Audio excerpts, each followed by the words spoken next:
Welcome back to Chow Time Pod. As your host, Red. I got a video today from MTR. Fake dating guru says that men that make 50K shouldn't date. I saw this one. It was quite upsetting. Please like to rub my below. I really appreciate that. Let's do that, Chow. It's Chow Time. This woman's comments are currently going viral all over social media. You'll see in this post right here, it has 25 million views. Holy. Shout out to my Instagram at TheRealMTR. Thank you for sending this content over. Let's review. So if you're making $50,000, don't date. I'm just being for real. You're not ready to date. Again, I'm with you when You're not ready to date. You're not ready to date because courtship costs. Okay. Everything costs. Okay. You can go for 22 walks in the park. Eventually, shorty is gonna need a sip of something. She gonna be thirsty. This bottle of water is $3 in Atlanta. Let's not play. So if you don't have any expendable cash, don't date. And whatever that looks like for you, you might only make 50,000, but you live in a shoe, and now you got expendable cash. Or get you a bottom of the barrel that's gonna date you when you have no money. If she doesn't have the expectation, and I'm gonna tell you this right now, enjoy it while it lasts, because eventually you're gonna wanna run. Because she doesn't stretch you, she doesn't make you the man that you need to become. She allows you to be the stagnant dude in the same jeans for days. You know what I'm saying? Be cutting up. I'm You just talk about saying. me. So my initial thought is that it's always the most average looking women that get up on these podcasts and say the most outlandish things. There's some truth in the things that she was saying, but she stretched it with a lot of her modern woman I agree with what MTR is saying. There is some truth. There is. If you don't have disposable income, I actually agree. You probably shouldn't be dating. But a man making 50K is a man that's making slightly above average money, tell you the truth. Most people in the world, in the United States right now, are living with 50K or less. Very few people actually make more than that. So to think that she's like qualifying more than maybe 50 to 60% of people in general that make less than that. experience. And when I use the word stretch, I'm using that very intentionally, because all too often the same women that have to stretch the seams or stretch the threads out of the dresses that they wear that have such a high expectation for men. The interesting thing is that if I was to have my own podcast where one of the talking points were derived from the idea that no woman should be over a certain body mass index to be dating. I often find these comments that have heavy expectations on men without looking internally to fix yourself as the most egregious. But let's play it again because I wanted to go bar for bar. So if you're making $50,000, don't date. I'm just being for real. You're not ready to date. I don't agree with that. You can absolutely date. It's how you structure things in your life as you're building on your path. Fact of the matter is that the average worker is making somewhere between $45,000 and $55,000 per year. I make 60, maybe 70 now. I live a pretty enjoyable lifestyle. I don't cook. I go out to eat almost every meal. I don't go out to eat extravagantly every time. And I don't really buy things. I don't have any bills. My car is paid off. All I have is insurance. And my rent is $700 a month. I have plenty of disposable income. It's weird that these women are like, 50K? You're a brokey. I'm a little bit over 50K. Most people wouldn't consider me a brokey. I live a decent life. But according to these women, you're a nothing when you're 50K. I can't pay for anything. I guess I have to take women out only on walk dates for 22 times and never buy them a drink or anything. The type of things that they stretch just to make it seem like men are even worse off than they actually are is so outrageous. So to relegate all those people to not dating is absolutely absurd. But if you're making $50,000 a year and you want more within your life and you're currently drinking yourself on your Friday nights, smoking on your Saturday nights, addicted to video games or the overconsumption of that, addicted to the hub, and on top of that, you're trying to date as well, then yes, you should not be dating because you have some things in yourself that you have to fix before you can present yourself wholly and truly to someone else to get the best options back. But if you're making $50,000 per year, engrossed in a job and an occupation that you are satisfied with, you're not living in an extremely high cost of living city, and you are happy within your life, then you can absolutely date. Actually, remember, I live in a high-ass cost city, a one single bedroom apartment. Is it one bedroom? Yeah, one bedroom. It's like $1,850 in my city. I pay $700. I'm perfectly fine with my $700, and don't really plan on getting my own place anytime soon because I don't need to. I don't need to spend more money. I'm not trying to impress women. I've never had any issues with women coming over to my house with my roommates. My roommates are hardly ever even home. They're only in their rooms. So women get so worked up about money as men are just supposed to just buy them constantly and shower them with gifts and pay their bills. No, I could pay my own bills. I could take care of my own shit, and I can probably take someone out and have a good time. I'm not going to be paying your bills. I remember talking to a young brother a few years back on one of my live streams, and he's currently married at the time. And one of the questions that I asked him is, hey, bro, how did you know that she was the right one for you? And his response was something that I will forever remember. And what he said is that, well, she was with me when I was at my lowest point. She stayed true. She rode out with me, and she inspired me to become better. The majority of these women only want you once you cross the finish line, because it's easy to like and or love you when the times are good, whenever they can maximize the squeeze out of you. But oftentimes women like that one are really quick to leave if you were to fall on hard times. Lego. That is why I 100% agree with MTR and most of MTR's views. Actually, there's very few views that MTR has that I disagree with. And even if I do, it's very minor. I love MTR. I love how he produces his content. I love the emotions. I'm not saying he's emotional. I'm just saying the emotions and the passion he puts into his projects and into the videos, and his wordsmithing. His vocabulary is obviously much higher than mine, and just the way he articulates himself. I think MTR is actually a wonderful role model for a lot of men out there. Me, maybe not so much, but just how MTR carries himself, the way he speaks, and like the way he processes the information that comes in. I praise the man. Go. Again, I'm with you when You're not ready to date because courtship costs. Okay. Everything costs. You can go for 22 walks in the park. Eventually, How many of those 22 walks have you actually been on? It appears you have some catching up to do.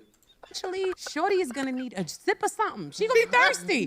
This bottle of water is $3 in Atlanta. Let's not play. So if you don't have any expendable cash, don't date. And whatever that looks like for you, you might only make 50,000, but you live in a shoe, and now you got expendable cash. Or get you a bottom of the barrel bitch that's gonna date you when you have no money. There's a component of what she said that I think was true, but then she messed it up a little bit later. She said, don't date if you do not have expendable cash. And that's ridiculously true. Dating will require you to put a line item in your budget of exactly how much money per month that you should be spending on towards dates. If you do not create this line item, then your budget can begin to spiral out of control, and you cannot have that happen, because I know some of you guys out there, and this is, when I say some of you, I'm projecting, it was me too, may bend your will to a degree depending upon how interested or how beautiful that the young woman is. But if you set a budget, then you have a clear boundaries of the type of spaces that you should even take these women out to. So she's right.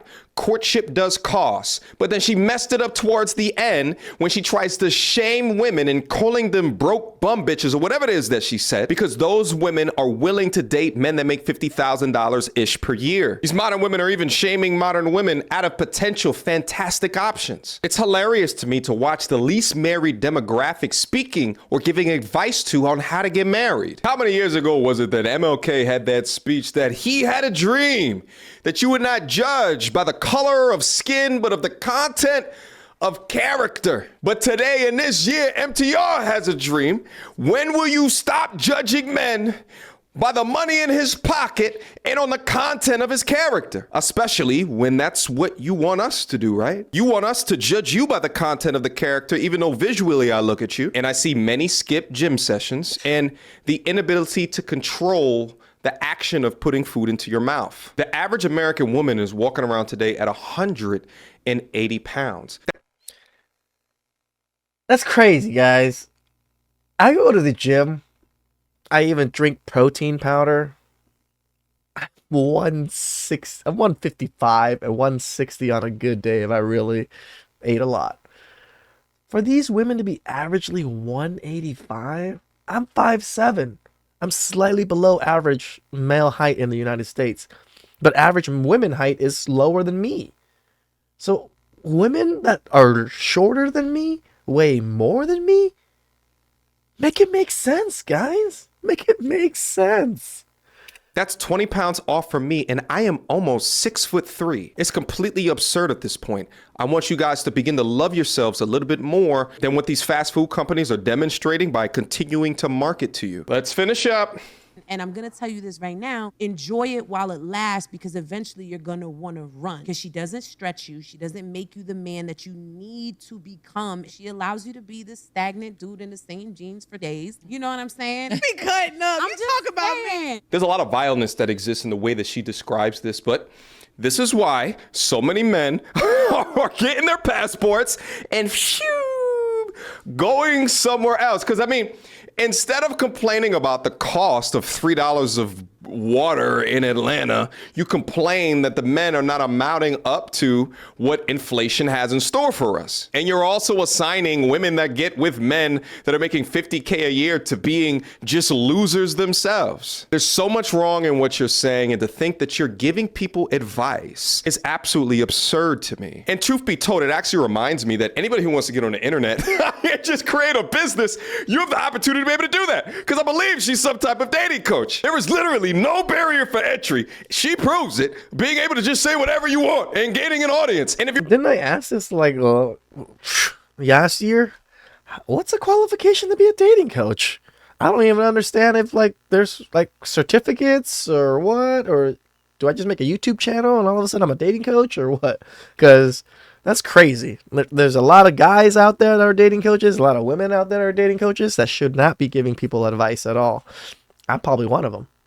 your audience is smooth-brained enough to just believe your bullshit and not fact check anything it is that you're saying, you can legitimately create a profitable business model. But nevertheless, I digress. I was actually looking down into the Twitter comments, and some people are saying that she was actually a sugar baby, and there's some photos up. Now, this is allegedly. I cannot verify that, so I'm not even going to put that up on screen right now. But of course, this absolutely would come from the mindset of a young woman that had a sugar daddy in the past. She doesn't see men for men. Chances are she'd never had a strong father present in her life for her to understand the benefits of having a strong masculine man in her life. Instead, she sees men as dollar signs. Instead, she sees men as an insurance policy. And y'all complain so much about male podcasts, but this type of content has existed for decades. You know, like quoting Al Bundy, you know, men are just roller coasters with life insurance at the end of it. That's what we are to women. We're just a nice ride, a thrill, and then at the end, we still take care of them after we die.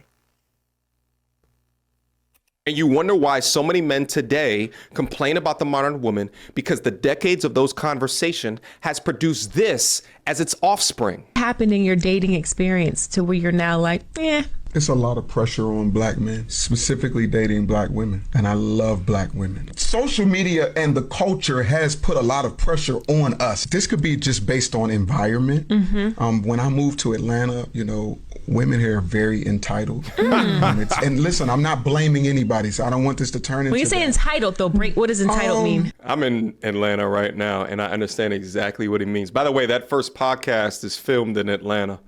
I'll say financially entitled. I feel extreme pressure. And I get hit on by white women. I get hit on by all kinds of women. But when I get hit on by black women, It's an I expectation. immediately feel this entitlement. Yeah, it's of, the money. I got to pay for something. Yeah, Wow. I got to pay your rent. I got to help you with your car note immediately. they don't like me down here.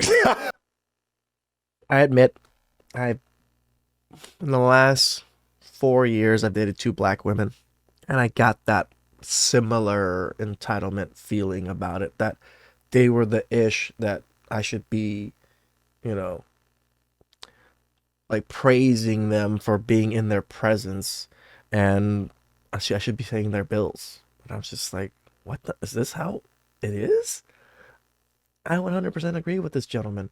I'm not even in Atlanta. I'm in, well, I guess Atlanta, LA, pretty very similar, you know, but LA is a lot more a mixed demographic. So, but yeah, I've never really felt that so much from Asian women nor Hispanic women. I don't really date white women that much. In the last 4 years, I don't think I actually dated a white woman. So nothing too about it. Just, I haven't dated one.